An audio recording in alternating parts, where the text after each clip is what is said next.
When your husband starts wearing cologne you've never seen before, and he says it's a free sample from the gym, you know something is off. Not dramatic movie off, more like the subtle kind of off that makes you pause in the middle of folding laundry and think, since when does Julian even notice what he smells like?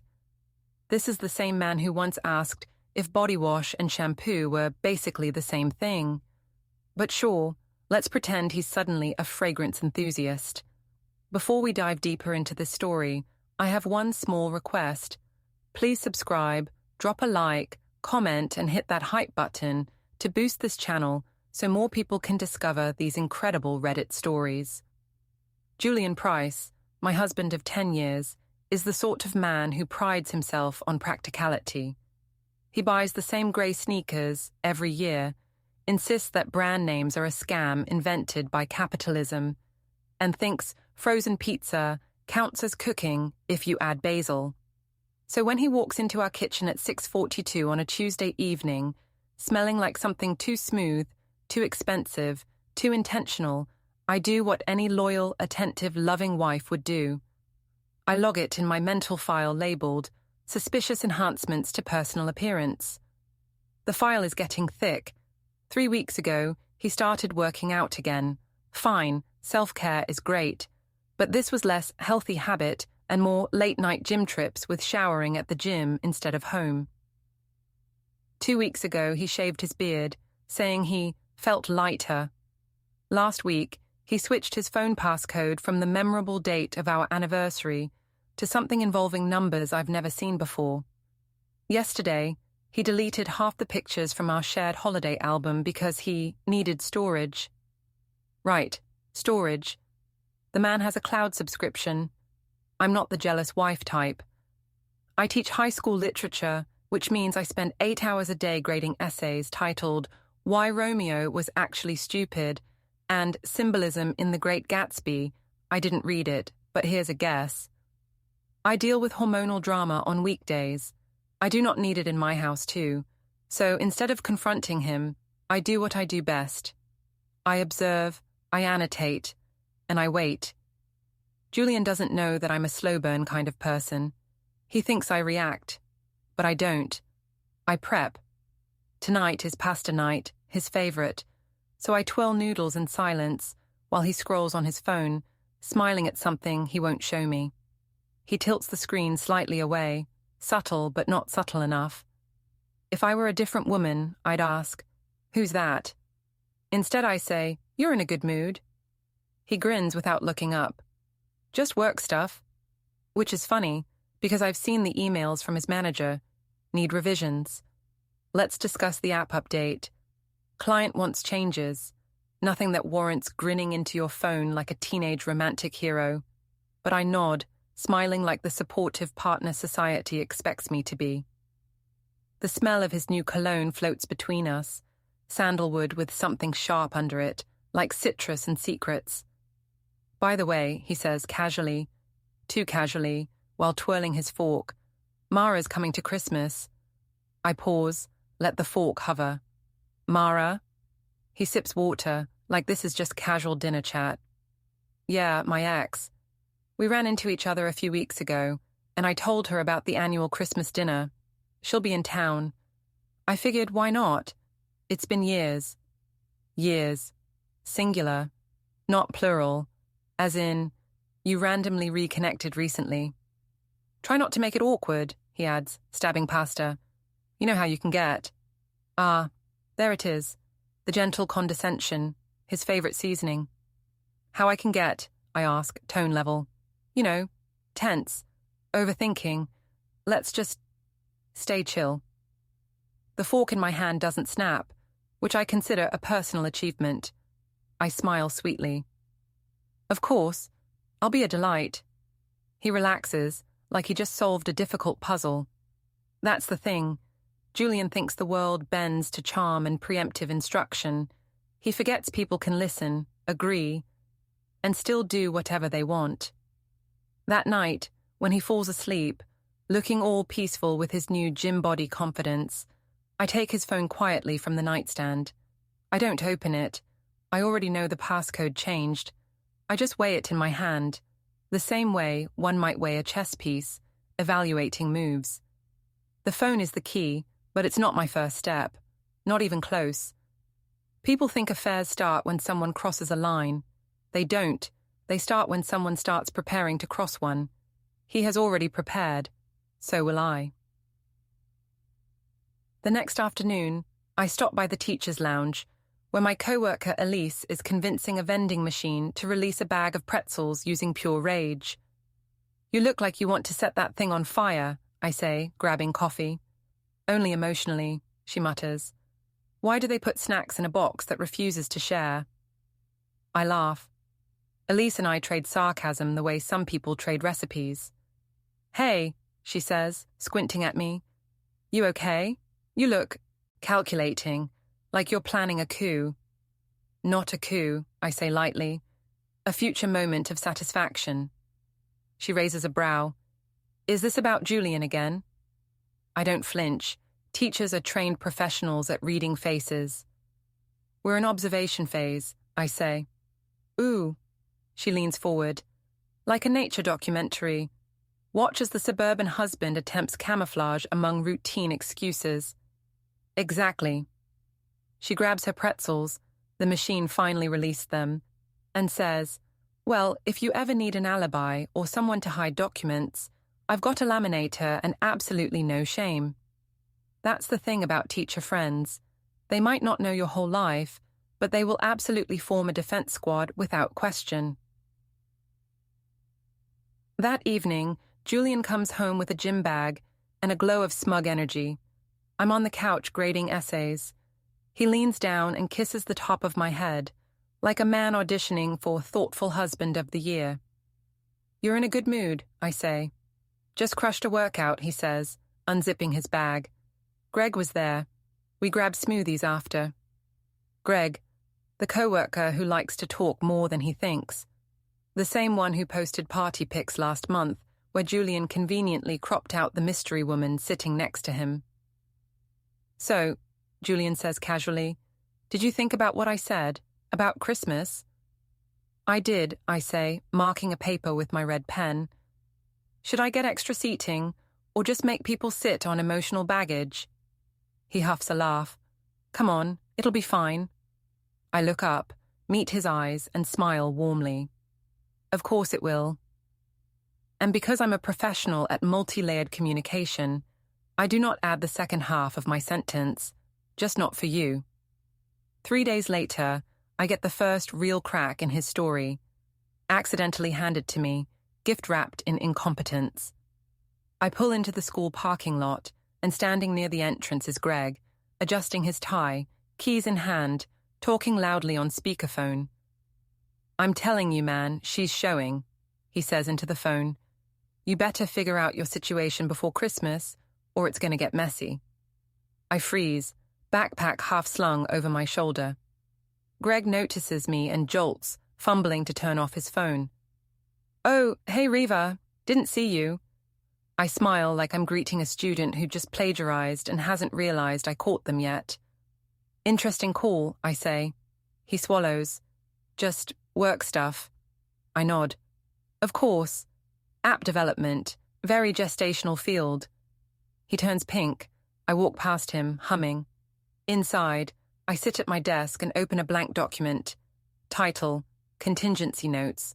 Subtitle, For When Pretending Isn't Enough. I type the first line. If he wants to surprise me, I'll surprise him first. That night, Julian falls asleep on the couch mid-Netflix. I gently lift his hand, press his thumb to his locked phone screen. Click. Unlocked. People forget biometric security works even while they dream. I don't go digging through messages, not yet. That's the amateur move. Evidence without strategy is trash. Timing is everything. Instead, I mirror his backup to my cloud. Simple, quiet, non-traceable.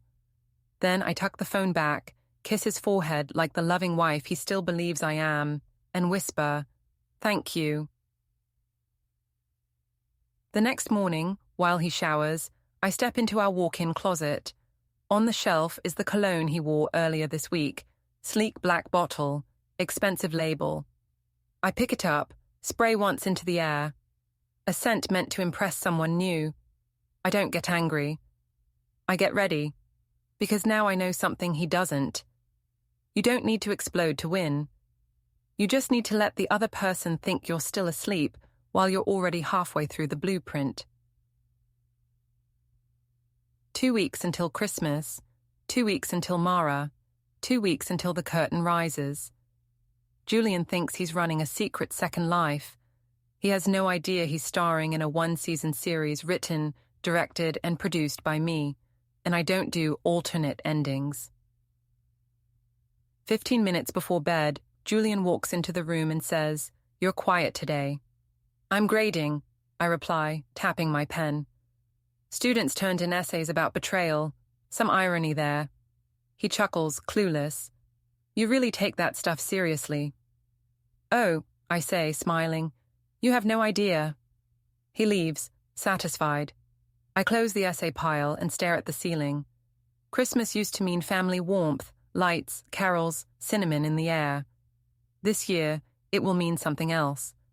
A stage, an audience, a reveal, and a very specific clause he will regret signing. I don't need to confront him yet. I don't need proof yet. I just need patience. And lucky for him, I grade slow, but I score sharp. Julian has a talent for selecting the most inconvenient moments to deliver information that deserves its own national press conference. 3 days after casually announcing that his ex will be attending Christmas, like this is a neighborhood potluck instead of a marital ambush, he stands in the doorway of our kitchen holding a grocery bag and says, "Oh, by the way, remember to be on your best behavior when Mara comes. She's been through a lot." I turn from the stove, spoon in hand, steam curling behind me like a dramatic backdrop, and say, "Of course, I'll practice my curtsy." He laughs, but his eyes flicker with that tiny, instinctive worry husbands get when they push just a little too far. Good. Let it simmer. I need him relaxed enough to keep lying, but not comfortable enough to sharpen his storytelling. As I stir the soup, I study him out of the corner of my eye. He places items in the fridge with the careful arrangement of someone who thinks being tidy equals being innocent. I used to find that trait endearing. Now it just looks like subconscious guilt organization. "Did you tell your mom she's coming?" I ask. Casual tone, teacher on lunch break level calm. "Yeah," he says. "She said she hopes you can handle it." "Oh," I say lightly, "I can handle a lot." He doesn't know how sincere that is. My phone buzzes while I'm grading essays that all seem to feature the word betrayal, spelled 7 different wrong ways. It's a text from Diane, my dear mother-in-law, who types like she's stabbing her phone. Julian told me about the Christmas guest. "I hope you won't make things uncomfortable. Remember, appearances matter. We don't want gossip. Ah, yes. The Price family motto, better miserable than messy." I type back, "Don't worry, Diane. I'll be perfectly pleasant. Wouldn't want to disturb the neighborhood ecosystem." She responds with a thumbs-up emoji, which is her way of both ending the conversation and claiming moral victory. The gossip machine activates faster than the school copy printer on finals week. At the grocery store, I catch a whispering pair of neighbors by the deli counter. "Did you hear Julian's ex is coming to Christmas?" "Why would his wife allow that?" I walk past them, grab cheese and smile politely, like a woman who is definitely going to let the gossip spread because it's a free distraction. The real strategic work happens at night. Julian falls asleep fast, with the kind of peaceful unconsciousness only people with secrets manage to achieve. I slip out of bed, open my laptop in the hallway, and pull up a blank document titled Operation Pre-Christmas Cheer. I list what I know. Ex-girlfriend named Mara. Works as a UX tester. Knows Julian well enough to attend holiday dinners. Pregnant, according to Greg's parking lot overshare. Julian is pretending this is casual. Then I list what Julian doesn't know. his phone messages are now mirrored to a private drive. I've already contacted a family lawyer recommended by Elise's cousin, who specializes in marital contracts. Postnuptial agreements exist, and they are flawless tools when someone has already committed to poor decisions. Then, just for personal joy, I add a third list. Future moments I will enjoy. 1. Julian realizing I am not the supportive accessory he thinks I am. 2. Watching his mother try to hold her face still on a live video call. 3. Letting Mara discover the truth in a room full of witnesses instead of privately, like a favor. 4. Delivering consequences with the same softness as fresh snow, and the same ability to shut down movement completely. I go to sleep feeling strangely calm, like someone who already knows the ending to a story, but is happy to watch the characters stumble into it anyway. 2 days later, I find myself in the school parking lot again, where fate decides to hand me an extra serving of information in the form of Greg, the same chatty colleague who accidentally revealed the pregnancy. He waves when he spots me. "Hey, Reva, haven't seen you since you spilled a riveting preview of my Christmas," I say, raising an eyebrow. He winces. "Look, I didn't mean—" "Relax," I interrupt. "You just confirmed what I already suspected. I'm not upset. I'm organizing." "Organizing," he repeats, confused. "Yes, strategizing, preparing. You know, teacher instincts. We don't break up fights, we control the narrative." He stares like he wants to both apologize and flee. "Julian didn't tell you about—" "Oh no," I say, "he told me something." Then I add, "But you told me more." He looks at the ground. "Mara thinks he's divorcing you. Like, paperwork already done." I smile the kind of smile people write essays about later. "Fascinating," I say. "Thank you for your accidental clarity." He mumbles something about needing to get inside and power walks away. I stand there, letting the winter air cool the irritation simmering just below my surface. Julian isn't just cheating, he's already rewriting the story, which means I get to rewrite the ending. That night, I make soup again because soup is calming, and I like the symbolism of simmering ingredients, slowly merging into something that looks harmless, but could scald if tipped. Julian sits at the island, scrolling, smiling, adjusting his posture every few seconds, like someone anticipating a compliment from an unseen spectator. "Did you invite Mara formally?" I ask. "Yeah," he says, still smiling at his phone. "She said she's really excited." "Oh, I bet she is," I say, ladling soup into bowls. "What's that supposed to mean?" I sit, fold my napkin, and answer sweetly, "You're a charming host." He smirks, taking it as praise instead of warning. One of life's small joys is being underestimated by people who think they're being admired. Later, while he showers, I take the signed draft of the post-nup from my school bag. I had gotten the paperwork earlier that afternoon. It's a clean, professional document. No theatrics, no legal obscurity. Just one clause that matters. In the event of proven infidelity, full ownership of the marital home and 70% of all joint savings transfer to the non-offending spouse. This is not revenge. This is insurance. I tuck the papers into a folder labeled Holiday Documents, which is technically true. The next day, Julian leaves early for a meeting at a cafe conveniently located across town, near the gym, near no actual offices. After he goes, I drive to the same cafe, but not inside. I pull into the lot of the neighboring hardware store, park behind a display of Christmas trees, and watch. 20 minutes later, I see him. He comes out of the cafe with Mara. She's wearing a long coat and has rested her hand on her stomach in the universal gesture of early pregnancy. Julian is leaning toward her the way he leans toward me when he wants something signed, approved, or forgiven. I don't feel rage. Not the dramatic kind, anyway. What I feel is clarity. This isn't a plot twist. This is confirmation. Evidence is not emotional, it is functional. I take a picture, not of them, of the cafe signage with timestamp. That's all I need to cross-reference his calendar claims later. Then I drive away. Not stealthily, just confidently. Control isn't about reacting, it's about placement. That evening, I'm in the living room reviewing lesson plans when Julian returns, smelling like cologne and peppermint gum. He drops a paper bag on the counter and says, "Got us pastries from that new cafe you like." "Oh," I say. "Which one?" He hesitates 1 second too long. "The one near the bookstore." "Interesting. There is no cafe near the bookstore, just a dry cleaner and a vape shop." "I'll try one later," I say, smiling. I'm full on what I already digested today. He doesn't know that refers to information, not food.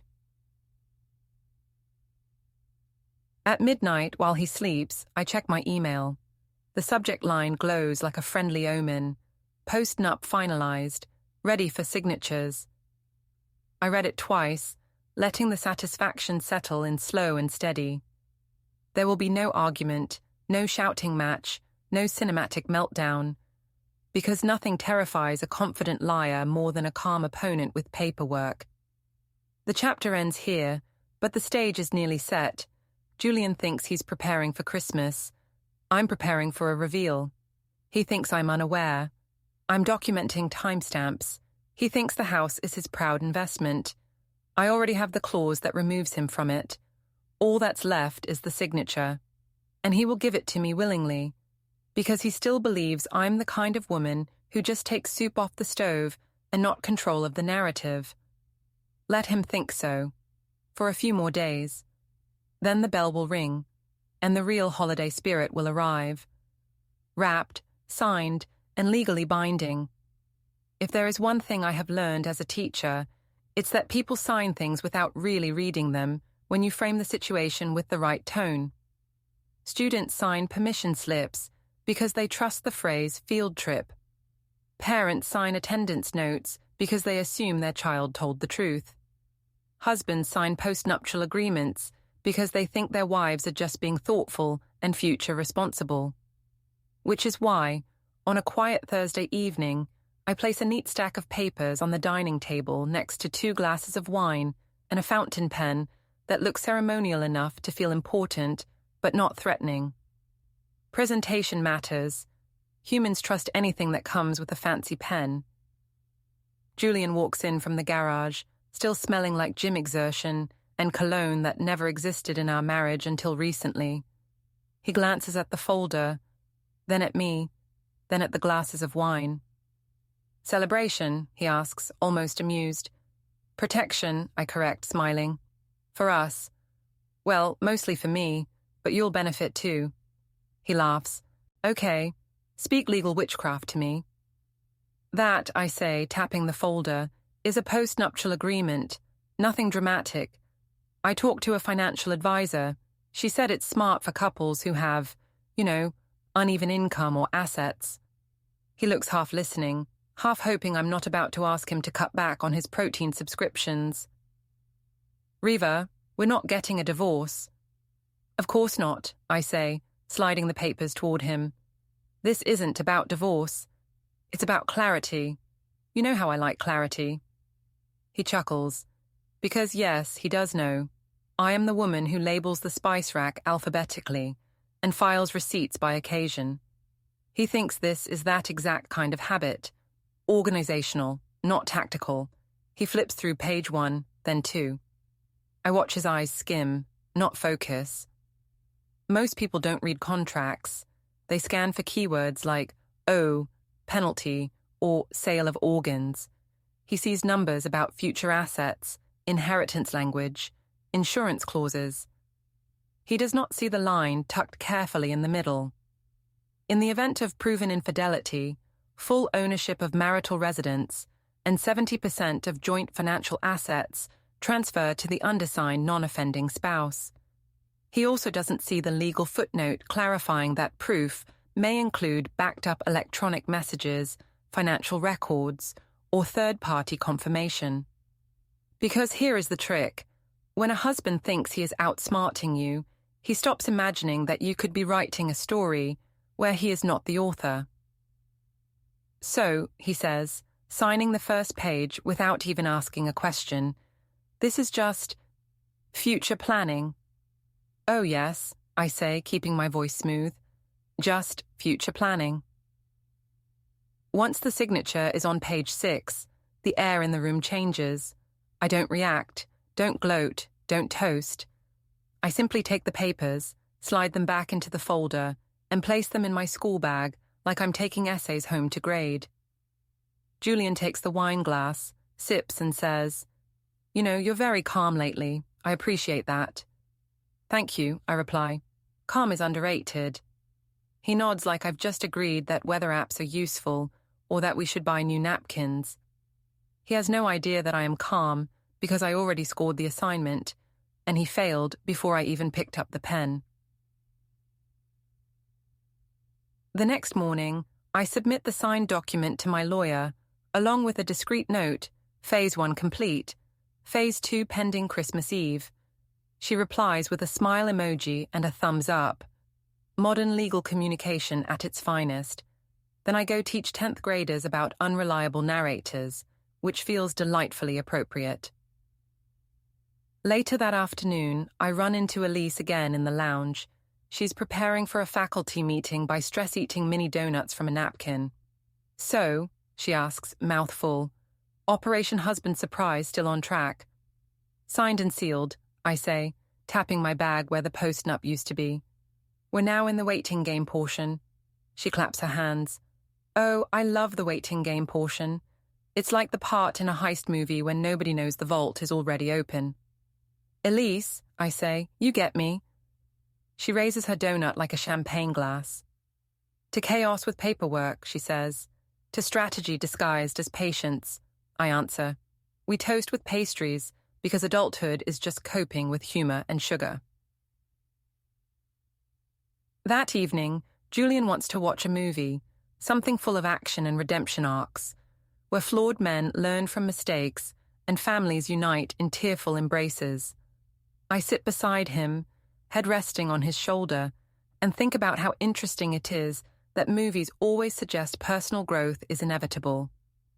As if every selfish man, given enough plot time, becomes a better person through reflection and climactic moral awakening. In real life, people don't transform because of guilt. They transform when someone else rearranges the structure of the room they thought they controlled. The next few days are quiet, almost suspiciously so.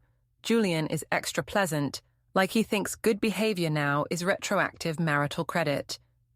He makes coffee in the mornings, compliments my outfits, sends me gifts during lunch of sleepy cats and sandwiches, with faces drawn on them. If I didn't know better, I'd think he was being thoughtful. If I didn't have mirrored phone data and a legally signed document, I might even feel grateful. But instead, I think, guilt makes people temporarily domestic. He isn't better. He's buffering. One afternoon, while he is supposedly at the gym, I drive to the office park, where he sometimes claims to have in-person strategy sessions. Office park is a generous term. It's a strip of buildings that look like they were designed by someone who ran out of enthusiasm halfway through the blueprints. Parked along the back row is his car. Inside the passenger seat is a takeout bag, 2 drinks, 1 straw wrapper on the floor. I don't take pictures. I don't need to. I already have something better than photographic proof. I have his signature on a legal document that assumes innocence was already forfeited. Evidence now is just decoration. 2 days before Christmas, I find the perfect moment for the first confrontation. Not the final one, not the full reveal, just a small tactical nudge to keep him comfortable and me entertained. We are in the kitchen. He is slicing peppers while humming. I lean on the counter and say casually, "So, how's Mara doing?" The knife freezes, then resumes. "She's fine." "Why?" "Oh, no reason. Just curious. You seemed concerned when you saw her the other day." He looks up sharply. "What? At the cafe. I was driving by. I didn't come in. Didn't want to interrupt. His face does a fascinating thing. Half stone, half panic. Then he goes for arrogance, his default safety blanket. We were talking about old times, that's all. Nothing big. Of course, I say lightly. Just catching up. Perfectly normal. He studies me, trying to determine how much I know, and because I'm an educator, I offer no helpful hints. He goes back to slicing peppers with a little too much force. You're not upset? He asks. Should I be? He hesitates. No. It was innocent. I nod, pleased he chose the word innocent instead of honest. He thinks that because my voice is neutral, I don't have a narrative. What he doesn't understand is that neutrality isn't submission, it's staging. Later that night, he crawls into bed and wraps an arm around me like nothing is fractured. I let him. Not because I need affection, but because he still thinks access equals trust. In the dark, I think about something I once told my students. Stories aren't controlled by the character who talks the most. They're controlled by the one who waits the longest. The next morning, the universe gifts me another puzzle piece. I am in the teacher parking lot again, walking to my car, when Greg hurries up beside me, panting like he ran a marathon from the copier to me. Reva, hey, listen, I just wanted to say I didn't mean to get involved. You didn't get involved, I correct. You just provided free data. He rubs his neck. Mara thinks he's moving in after Christmas. That was the plan. This time, the laugh that escapes me is not angry. It's delighted. Oh, she thinks he's moving in? That's adorable. She said he promised to have the divorce filed already. I raise both eyebrows. That would have been hard, seeing as I haven't been served. That's what I said. I pat Greg on the shoulder. You're doing great. Keep accidentally revealing everything. He stands there, stunned, while I get in my car and drive off, humming a Christmas carol. Back home, I arrange the living room for Christmas Eve. Candles, ornaments, a strategically placed video set up for Julian's parents to join virtually. A platter spot reserved for cookies. I have no intention of baking myself. Julian walks in while I'm stringing lights. You're really going all out, he says, sounding proud of me for being festive. Oh, yes, I reply, looping the cord around a hook. I want everything perfect for our guests. He nods, unaware that perfection is not a theme, it's a trap. That night, I get a notification from my lawyer. Financial clause filing is pre-approved. Once infidelity is acknowledged during event, we activate. I stare at the message, then close it without smiling. Revenge isn't satisfying because it's dramatic. It's satisfying because it's accurate. The day before Christmas Eve, Julian is packing gift bags near the tree. Do you think my parents will like Mara? He asks, removing a price tag. I stop, look at him and say, I think everyone will find her very surprising. You're being weird again, he says. I'm being observant, I correct. He exerts a sigh, then walks off, probably to adjust his hair in a mirror for the third time today. He still thinks this is his story. He still thinks I'm playing a role. He still thinks he's in control. And that, more than anything, is going to make the reveal unforgettable.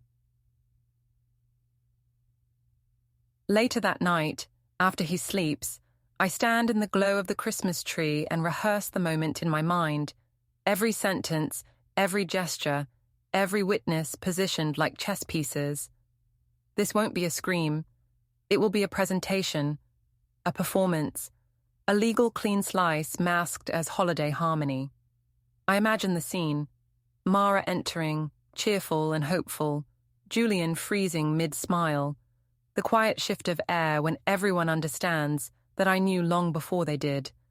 And then the papers, the clause, the announcement, the consequences he never thought applied to him. And when it's all done, I won't say I told you so, I'll just say, Merry Christmas. For now, I sit on the couch with a mug of tea and let the silence feel like victory. It is quiet, not because nothing is happening. It is quiet because everything is set. The document is signed. The evidence is secured. The performance is scheduled. All I have to do next is open the door when the bell rings and watch everything he built with lies collapse in front of the tree he helped decorate, the one I'll own entirely by evening. Christmas Eve arrives the way storms do in novels. Pleasant sky, calm air, absolutely no warning for the people who didn't check the barometer. I wake up earlier than usual, not because I'm nervous, but because today has the energy of a final performance, and I'm the director, lead actress, and quiet stage manager, rolling the props into place. The house looks exactly the way suburban perfection demands. Warm lights, coordinated ornaments, garland on the banister, and a tree that looks like something from a magazine titled Holiday Harmony for Households Who Don't Argue. The irony is almost decorative by itself. Julian walks into the living room, stretching, wearing a sweater that probably took him 30 minutes to choose. "Big day," he says, in the tone of a man who thinks he is hosting a friendly gathering instead of stepping into a courtroom with cocoa mugs. "Very big," I agree, fluffing a pillow that will sit directly in the camera frame when his parents call in. Everyone will remember today. He misses the weight of the statement. "Yeah, I hope so. I want it to be special." "Oh, it will be."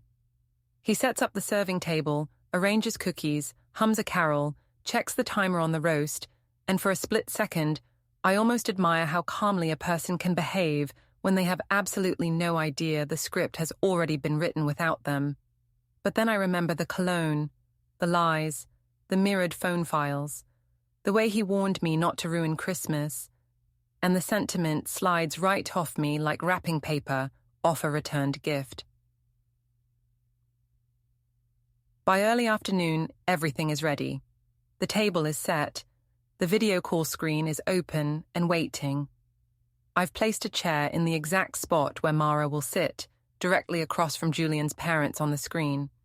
Not beside me, not beside him. Across. So they can compare expressions in real time. Julian walks around adjusting things that don't need adjusting, like a man who wants emotional credit for being helpful. "You okay?" he asks.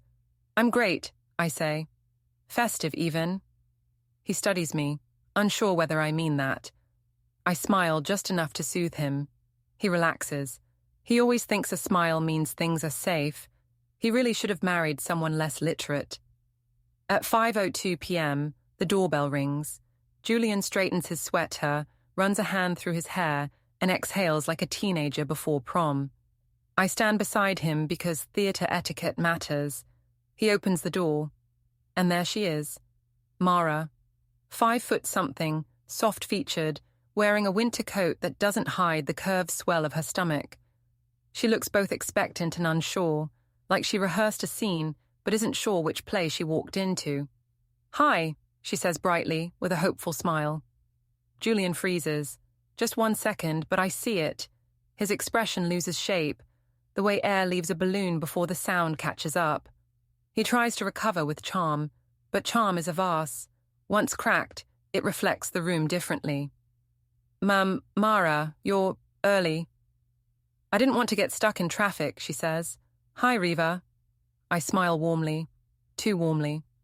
"Welcome, Mara. I'm so glad you could make it. Come in." She steps inside. Her eyes do the tour. Tree, stockings, decorations, the framed wedding photo Julian insisted he still liked. I close the door behind her, take her coat and hang it on the hook. Julian still hasn't spoken, which is a delight. "Oh," I add casually, "we already have people waiting to say hello. We brought them in on video this year to make things memorable." Julian turns sharply. "They're already on?" "Of course," I say. "Wouldn't want them to miss the introductions." We enter the living room. On the large screen, positioned above the mantel, are Julian's parents, Diane and Harold, sitting on their couch, dressed for the occasion, clutching matching holiday mugs like judgmental garden statues. "Hi, sweetheart," Diane says, cheerful but scanning like a hawk. Then she sees Mara. Her smile falters. Oh, Julian clears his throat. "Mom, Dad, this is..." "Mara," I finish for him. "His ex, and guest of honor." Mara gives a shy wave. Harold blinks twice. Diane leans forward like she needs a closer look at the problem. "Oh," Diane repeats. This time it sounds like a full paragraph. Julian is starting to sweat. Not visibly, but in the subtle way liars do when rooms get smaller. I gesture to the sofa. "Please, everyone, sit. We have so much to talk about." Mara sits slowly, hands folded over her stomach. Julian hovers, unsure which seat is safe. I take the armchair, the one with the best view of everyone. Then I begin. "I just want to thank everyone for being here tonight," I say pleasantly. Holidays are about connection, about clarity, about honesty. Julian flinches at the last word. "And I think this year is particularly meaningful," I continue, "because it reminds us that nothing stays hidden forever. Not messages, not relationships, not intentions." Silence spreads through the room the way steam spreads across glass, soft but unmistakable. Julian tries to speak. "Riva..." I hold up a hand. "I'm not finished." The teacher voice. It always works. I'm sure everyone is wondering how this holiday became unconventional. So I'd like to start by sharing something wonderful. 2 days ago, Julian and I signed a post-nuptial agreement. I pull out the folder from under the coffee table. Diane leans so far forward she's practically part of the screen. "It's very fair," I add. "It protects the marriage if both parties honor it. But there is a clause, a very important clause." Julian's eyes widen. "Riva..." "The clause," I continue, turning pages, "states that if one spouse is unfaithful, the other receives full ownership of the marital home and 70% of joint assets." Harold's eyebrows lift. Diane's mouth opens just slightly, like a door left ajar for drama to float through. I turn calmly to Mara. "Would you like to see your copy?" I hand her an envelope. She opens it. She reads. Her face shifts the same way doors shift before slamming. Julian stands. "Okay, this is unnecessary. You're twisting." "Am I?" I ask. "Or is this the part where consequences finally arrive on time?" Mara looks at him, voice small. "You told me the divorce was already filed." Julian sputters. "I was handling it." "You told me she was controlling and cold," she says, louder now. "You said she didn't care about anything but her job." I smile. And yet here I am, quite expressive, and legally thorough. He turns to me, panic slipping past his attempts at dignity. "You planned this." "Of course I did," I say. "You were careless. I had time." Then, the final piece. "Also," I add, reaching into a second folder, "I took the liberty of forwarding some messages between you two to your HR department. I highlighted the ones where you suggested hotel receipts be filed under company expenses, and the line where you described her as a work asset I can trust more than my wife." The screen crackles as Diane inhales sharply. "Since your contract states no personal involvement with project testers, I imagine your next performance review will be educational." He stares at me like I just pulled the floor out from under him, which, in a way, I have.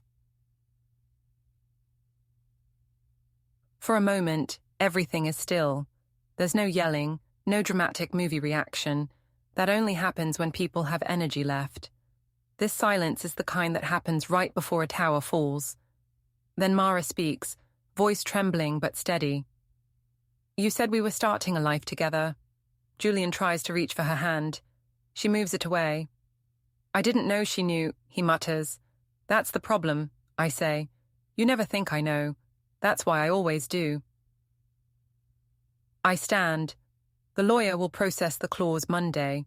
The house is mine. The savings will transfer. You may collect your things after New Year's. Julian looks at me like a man finally realizing the plot was never about him. Diane exhales into the camera. Well, she says stiffly, this has certainly been festive. Yes, I reply, lifting my glass of untouched wine. I think this year's theme was truth. Julian turns to me, desperate now. You blindsided me. No, I say softly, I waited for you to catch up. He laughs once, bitter. You wanted to ruin me. I wanted fairness, I correct. Ruining you was just how fairness looked in this situation. Mara stands. I'm leaving, she says to Julian, and you won't be coming with me. She walks out. She doesn't slam the door. She doesn't cry. She just leaves him exactly where he left me, without explanation, without apology, without warning. The sound of the door clicking shut is the first honest moment he's had all year. Julian sinks into a chair. He runs both hands through his hair. You planned every part of this, he says quietly. Not every part, I reply. Just the parts you thought I couldn't see. He looks at me, and for the first time, there is no charm, no defense, no spin, just recognition. I lean forward, fold my hands, and say the line I've been saving. You taught me something, Julian. The trick isn't staying calm, it's making sure everyone else loses theirs first. He doesn't respond. He can't. The performance is over, and he never learned his lines. The camera is still on. His parents are silent. I walk over, smile politely, and say, Thank you for joining us. Enjoy your evening. Then I end the call. The house is quiet. The tree lights glow, and I sit in the chair I will still own tomorrow. I don't celebrate. I don't toast. I don't gloat. I simply exist in the moment I built, brick by brick, evidence by evidence, clause by clause. This is not victory. This is accuracy. And the only sound in the room is the faint hum of Christmas lights, glowing over the ruins he made and I documented. The morning after the Christmas showdown feels like the quiet after a fire alarm.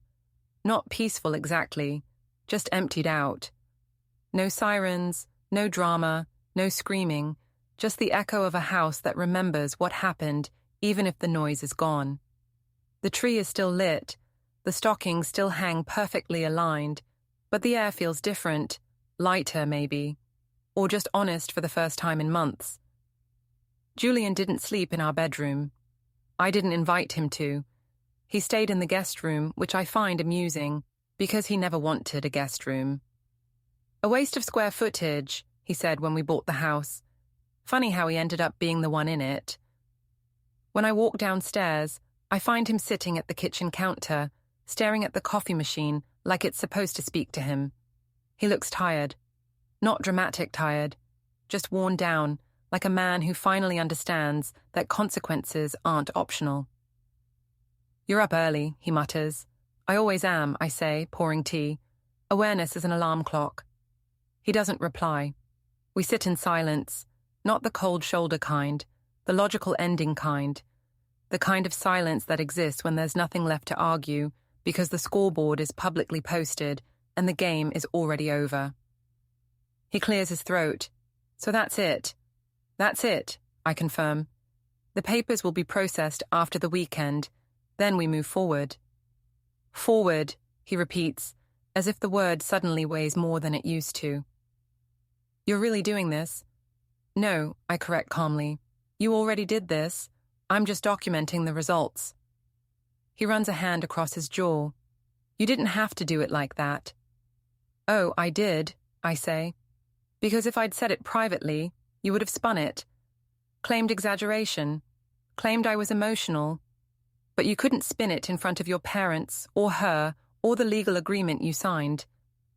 He looks away, jaw tight. You wanted to embarrass me. No, I say, sipping my tea. I wanted witnesses. By noon, he's packed half-heartedly, like a man who keeps waiting to be stopped. I walk past him with a grocery list and my keys. No scene, no emotional interrogation, just basic movement. He watches me like he can't figure out what role he's supposed to be playing anymore. "You're not angry," he says finally. "You're just done." "Yes," I say. "People confuse calm with forgiveness. It's not. It's finality." He stands there for a moment like someone whose GPS just said recalculating but offered no new route. Then I leave to buy milk. That afternoon, I find out he made a new mistake, an egotistical one. His company HR sends him a formal reprimand and a temporary suspension notice. He forwards it to me, probably hoping I'll soften, maybe even pity him. I reply, "You violated a policy you signed." "You're very consistent about not reading what you sign." No response. Later, while he's making phone calls in the driveway, I take a slow walk through the house that is no longer ours, but mine.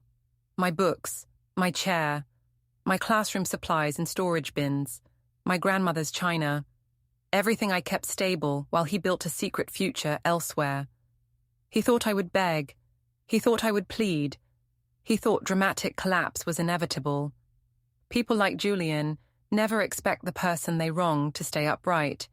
They confuse silence with weakness, endurance with blindness, discipline with passivity. He always assumed I wouldn't act. He never imagined I'd plan. At 3 p.m., I get a notification from Mara. I filed the report for child support. "You were right. He never planned anything real." I reply only, "Good, keep the records. Don't let him change the story." She sends back a single message. "He tried. Of course he did." I don't hate Mara, not even a little. She wasn't the architect, just the tenant in a house he furnished with lies. He built 2 futures and expected both women to decorate their halves without asking for blueprints. What he didn't expect was that the quiet wife would be the one who could build a demolition plan in binder tabs. At 4:30, I step outside to get the mail and find Julian leaning against his car. He looks almost lost, standing in the driveway of a house that's starting to evict him without needing a sheriff. "Are you really not even sad?" he asks. I tilt my head. Sadness implies I lost something worth grieving. That hits harder than raised voices ever could. Truth always does. He tries again. "We built a life." "We built a house," I correct. "I built the life. You built escape routes." He starts to speak, then gives up. Inside, I check off a list in my head. Attorney notified, HR response confirmed, bank accounts flagged for transfer, house deed in progress. I sit in the living room with my laptop and a bowl of almonds, the same room where he was outplayed. He passes by slowly, noticing I'm relaxed. "You're acting like this is all normal," he says. "It is normal," I answer, "when cause meets effect." He shakes his head and laughs, but there's no humor in it. "You're colder than I ever realized." I look up at him and say, "I didn't do all of this because I'm cold. I did it because I finally stopped pretending warmth solves disrespect." He tries to stare me down. It doesn't work. He's trying to win a debate in a courtroom where he already lost the verdict. That evening, I do something small but symbolic. I take his favorite cologne, the expensive one that triggered the first suspicion, and I spray it across the inside of the empty moving boxes he packed. Not enough to ruin anything. Just enough so every shirt, every sweater, every tech hoodie will smell like the lie he thought he got away with. When he walks in and smells it, his face tightens. "Really?" "Souvenir," I say. "For the next time you think secrets don't leave traces." He exhales, frustrated. "You're enjoying this?" "No," I say simply. "I'm remembering it." Around 9 p.m., he grabs his keys and says he's going for a drive. "Take your time," I reply. "The house will still be here when you're not." He looks at me then, really looks. "This isn't you," he says. "You're not this person." "What person?" I ask. "The one who follows through?" He has no answer. He leaves. The headlights pull out of the driveway. The quiet this time isn't tense. It's earned. I clean up the kitchen, wipe the counters, start the dishwasher. Ordinary tasks in an extraordinary shift. That's what people forget about major turning points. They still happen between grocery lists and laundry cycles. I make cocoa. I turn on the lamp. I sit. My phone buzzes. It's Elise. Did you detonate the holiday yet? Yes, I text back, and the debris is neatly labeled. She responds with 6 emoji claps and a gif of a lion reclining on a throne. Around midnight, I hear his car return. He doesn't come inside right away. I watch from the window. He sits in the driver's seat for a long time, staring at nothing, hands still on the wheel. For the first time, he looks like he understands something important. I didn't just beat him. I outgrew the version of myself that let him think he could win. Eventually, he comes inside, says nothing, walks upstairs, and closes the guest room door. No slammed drawers, no loud footsteps, no speech about fairness or reconciliation. Just surrender disguised as quiet. That is the moment I know it's over. Not when he signed, not when I revealed everything, not when Mara walked out, but now, when he doesn't try to rewrite the scene. Real endings don't happen with shouting. They happen when someone stops defending the lie. The next morning, I wake up without tension.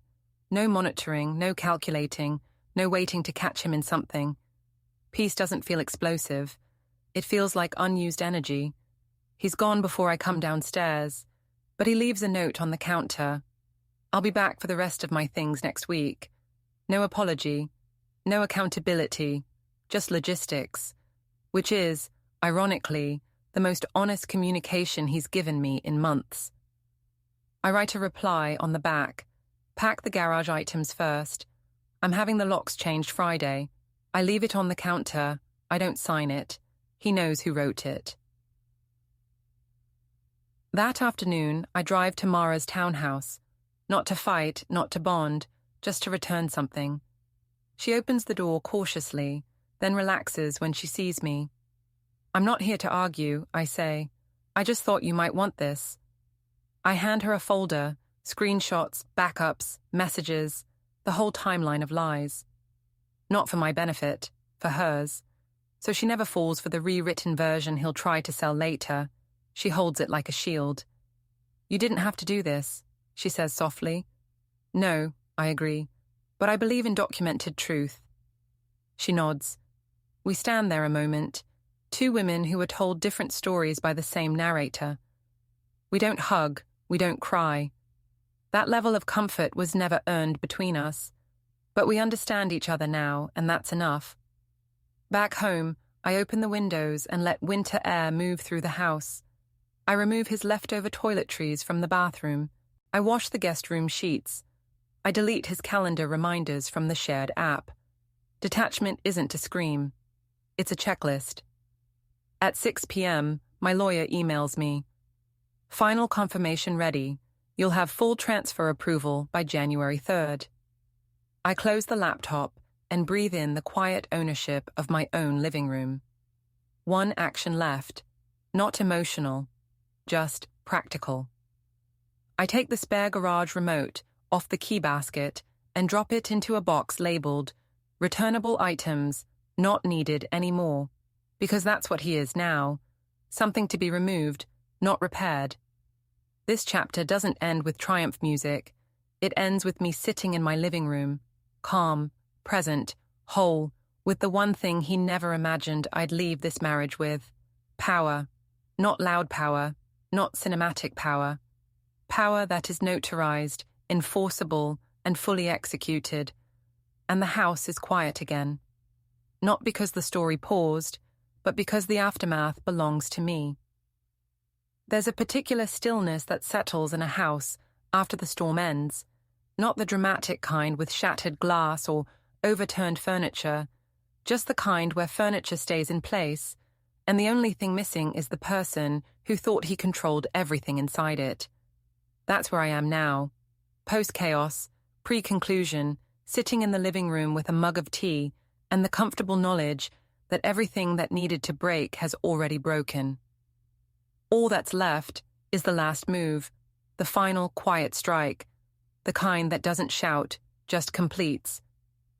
Julian hasn't been home since he packed his last box, except to send me short, clipped messages about things he needs to pick up. I answer each one with logistical precision, no emotion, no commentary, just facts. The less I give him to push against, the faster he slides out of relevance.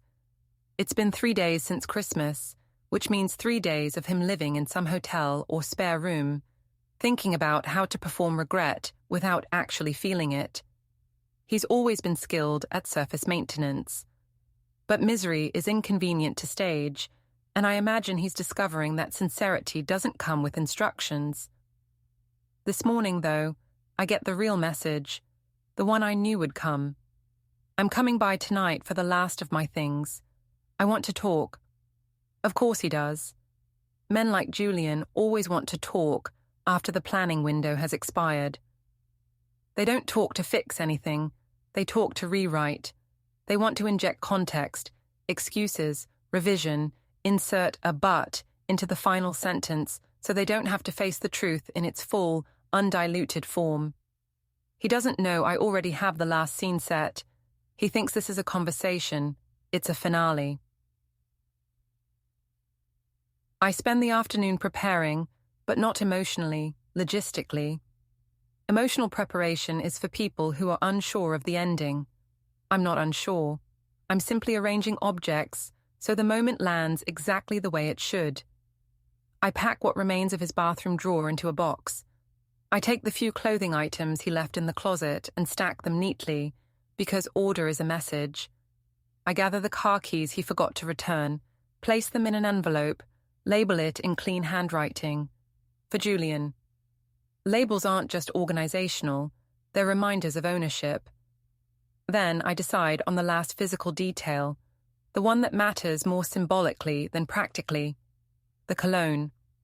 The bottle still sits on the dresser, half used, smelling like late nights and invented stories. I grab it, walk outside, and spray it directly into the interior of his car through the open window. 3 firm, heavy presses. Enough to stain the air for days. Enough to make every drive smell like consequence. When I'm done, I close the door gently. He'll notice, and he'll know why. He arrives just after sunset. The doorbell rings, too hard, like he wants to establish presence before I even open it. When I do, there he is. Same posture, same haircut, same face, but less shine.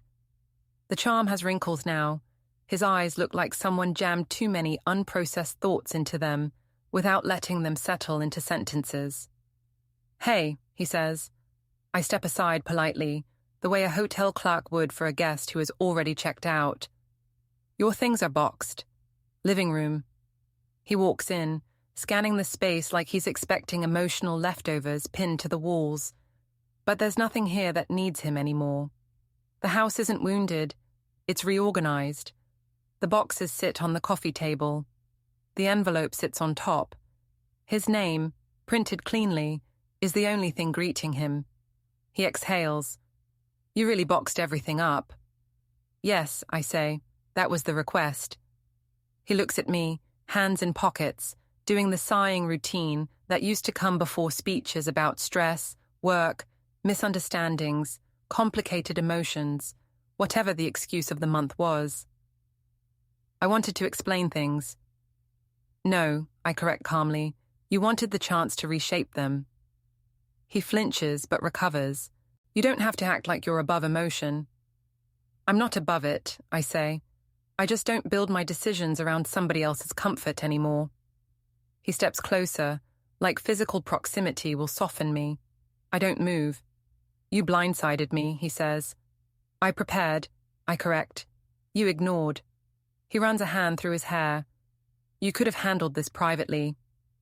"You could have handled your relationship privately," I reply. "Instead, you made a stranger part of our marriage without asking permission. He opens his mouth, shuts it, tries again. I messed up, okay? But I didn't think it would go this far. I didn't think you'd... Finish the sentence, I say. You didn't think I'd be capable. Silence clicks between us like a lock ceiling.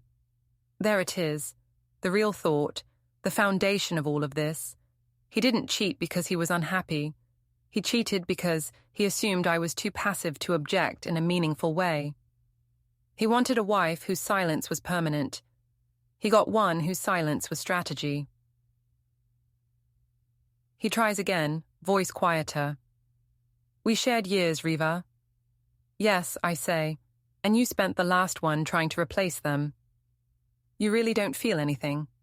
Oh, I feel something, I say, stepping forward just a fraction. I feel clarity. You taught me that loyalty shouldn't be proven by endurance, and I'm done enduring. That lands, not loudly, but deeply. He looks around, not at the objects, but at the absence of himself in them. The house no longer frames him. It frames me. Then, like the final act of a failing actor, he reaches for one last fallback line. We could have worked through this. We could have, I agree. Before the lies, before the planning, before you made me the last person in the marriage to know it was over. I pause, but I don't rebuild with someone who planned a future without me while sleeping in my bed. That's the end of the argument because there's nothing left to debate. He picks up the first box, and I watch the realization settle. Not like a punch, but like paperwork being stamped. He knows he can't talk his way back in. He knows I'm not waiting for a rewritten version. And the thing that hurts him most isn't what I took. It's how calmly I walked away from the role he thought I'd stay trapped in. When he reaches the car, he stops, because he smells it. The cologne. I stand in the doorway, arms crossed, watching. He turns back, eyes sharp, offended. Really? Yes, I say. That scent seems to fuel memory. I thought you'd want it where you can breathe it. His jaw flexes. You're petty. No, I say. I'm specific. He doesn't respond. He puts the box in the trunk, shuts it, and that sound becomes the closing line of everything that ever linked us. He walks back for the second box. He doesn't make eye contact this time. He loads it, returns, gets the last one. As he walks past me, box in hands, I say the one thing I planned, the sentence that isn't anger or triumph, just definition. You didn't lose me today, Julian. You lost access to the version of me who thought you were worth the benefit of the doubt. He stops. He absorbs it. He leaves. He doesn't look back, because he can't afford to. The door closes softly. No shaking hands, no sobbing on floors, no hunger for closure that will never arrive in the sentence someone else speaks. Just me, in my house, in my life, with the weight redistributed correctly for the first time in years. I walk to the kitchen, pour myself a glass of water, and sit on the couch, not as someone recovering, but as someone returned to center. The chapter isn't victory, it's ownership, of mind, of space, of story. Outside, the driveway is empty now. Inside, nothing is missing. Not even him. Especially not him. And there is no final lesson, no moral narration, no echo of regret. Just this. When the door closes, the peace doesn't feel like silence. It feels like accuracy.